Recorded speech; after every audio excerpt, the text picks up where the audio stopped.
Hello and welcome to this video tutorial brought to you by tutvid.com. Today we're going to take a look at digital tattoos, both adding and removing them.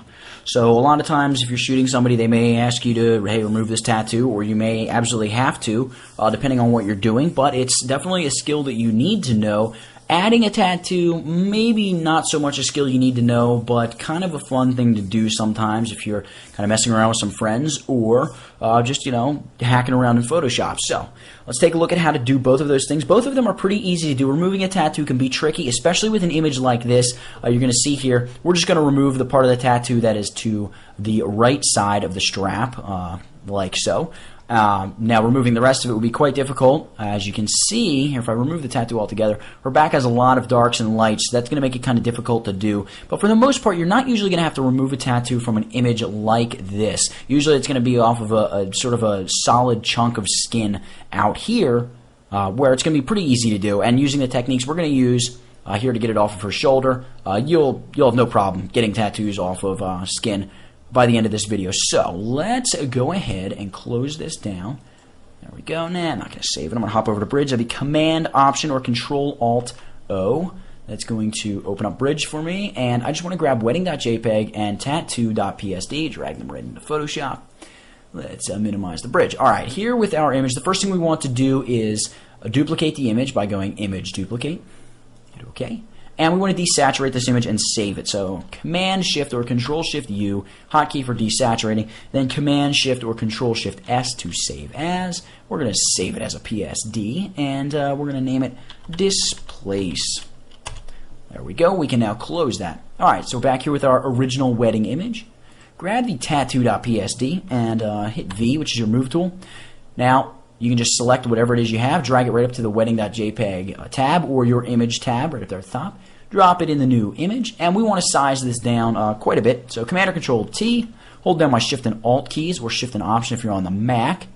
Pull this in. Let's make it about that big and move it to about right there. Alright, now that we've done that, hit Enter or Return to commit those changes, and we are ready to apply a Displace filter to this logo or this tattoo. I'm going to go Filter, Blur, or excuse me, Distort, Displace. And under the Displace dialog box, we want to choose horizontal and vertical scale, both set to 10. Displacement map stretch to fit. We're not going to have to worry about that though, so just stretch to fit is fine. Repeat edge pixels for undefined areas and hit OK. Double click on displace.psd. And you can see that it doesn't really look like a whole lot's been done, but if we zoom in, we can see that our artwork has in fact been sort of bent and altered. We got an orange strip right here along this wedding dress strap. So the first thing we want to do is get rid of the tattoo that covers up the strap, because obviously you're not going to tattoo right over a piece of clothing, as if I needed to say that. So what I'm going to do is shut the tattoo layer off, select the background layer, and I'm going to grab the quick selection tool right here. And I'm going to begin painting from the top. I'm going to begin painting straight down along the strap, just like that, down into the dress area. It's going to select the bulk of the dress area, which is fine. We really don't need to be worried about down there. It's mainly the strap we are concerned with.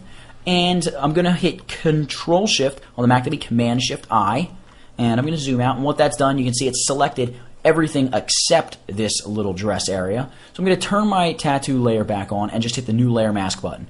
You can see that that's going to mask away the part of our tattoo that is on top of the strap. So now it looks like it just travels right underneath it. Perfect.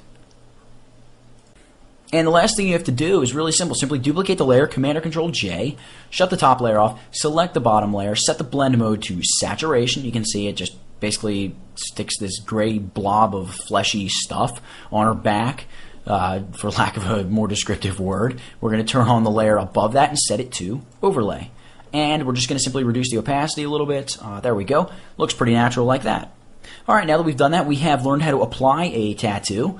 How do we get rid of one? Well, typically you're not going to have a nice layered object or layered image, so you can just say, hey, there we go, got rid of the tattoo, and that didn't take very long. Not going to be that easy in real life. So what we want to do is, first off, let's unlock this background layer or unbackgroundify this background layer by holding on the Alt or Option key and just double clicking it right there. It's converting it to a regular layer. And holding on the Shift key and selecting the top layer, we are going to hit Control-Shift-Alt. If you're on the Mac, that'd be Command-Shift-Option and E. That's going to merge all these layers into a new layer. You see, we still have these layers here, which I'm actually going to select like that and hit Command or Control-G to group them and shut the group off. You can see now we have one layer, and it's as if we just took this photograph and she had this tattoo on her back. We want to get rid of it. Now, we're only going to get rid of the part of the tattoo here to the right of this strap. The rest, as I mentioned earlier, it's going to be pretty difficult to get it out of an area like that. You're going to spend quite a bit of time, so we're not going to spend that kind of time here. What I'm going to do is zoom in on this. Now, my tool of choice is the healing brush. Not the spot healing brush, the healing brush. That's the healing brush that you actually need to sample a region with, kind of like the clone stamp tool. Alright, so what I'm going to do is I'm going to downsize this brush a little bit using my bracket keys. The bracket keys are right there to the right of your P key. Hold my Alt or Option key and select a bit of skin right over here. And I'm just going to start painting over this tattoo. Now, the thing you want to be careful with when you are painting with the healing brush is you just want to be careful. Whatever area your brush goes over, you can see how there's sort of a light, almost white-blue color. That's because part of my brush went over that strap. Not particularly the part that was being painted, but the boundary of my brush. So I'm going to undo that. And I don't want to work with quite such a soft brush. So I'm going to increase the hardness of my brush a bit. All right, and you can do that just coming up here and just increasing the hardness, let's say around 75%. That should make our life a little bit easier. Sample from right here on our arm again, and let's begin our painting process. All right, paint over that, and get as close as you can. Not going to be able to get completely up against it, and we're still going to have a little, you can see I still touched too much of the white, so undo that again, and we're going to stay a good, nice distance away this time around. All right, there we go. Got that part done. Let's come in with a second batch of healing. There we go. We're going to have black. Don't worry about that. Now what you might want to do is open up the group and just control-click our mask. We just want to zoom out. You can see our mask. We're selecting everything but that strap. So what we have now, typically you would have to create this selection, but we already have that selection created. Grab that healing brush again, and let's just start painting over this whole messy area. And you can see we got a little bit too much up there at the top. So we're going to touch that up real quick, like so. There we have it. And you can see there still are some light areas here. We're going to touch them up with the Dodge and Burn tools. So Burn tool with Protect Tones checked on. I'm just going to run along that just a little bit.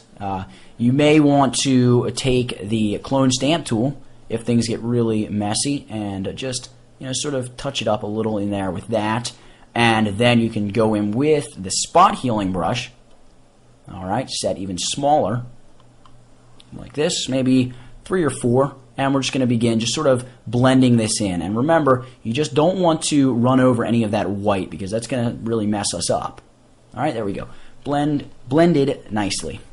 Alright, so there we go. You can see we've successfully removed the tattoo from that part of her shoulder. Could you still use a little work up there? But, maybe one last thing you might want to do is just use the Burn tool and just throw a very light shadow right through here. So reduce the exposure to something like 10 and just right through there, just a very, very light shadow. Just to sort of mimic the way the light would be cast across her back or arm, whatever. And there we have it. We've removed the tattoo successfully. Now, as I mentioned at the beginning of this tutorial, this is kind of an extreme case. You're not normally going to have to remove it from something this difficult. Usually it's just going to be like a spot out here in the middle of the arm. If that's the case, it's going to be a breeze. Just use that healing brush, paint over it, be careful of where you sample and all of that good stuff, and you'll have it removed in no time flat. So that's how I add and remove digital tattoos. I hope you learned something from this tutorial. I hope you enjoyed it. Please go check out the site. That's www.tutvid.com. Thank you for watching.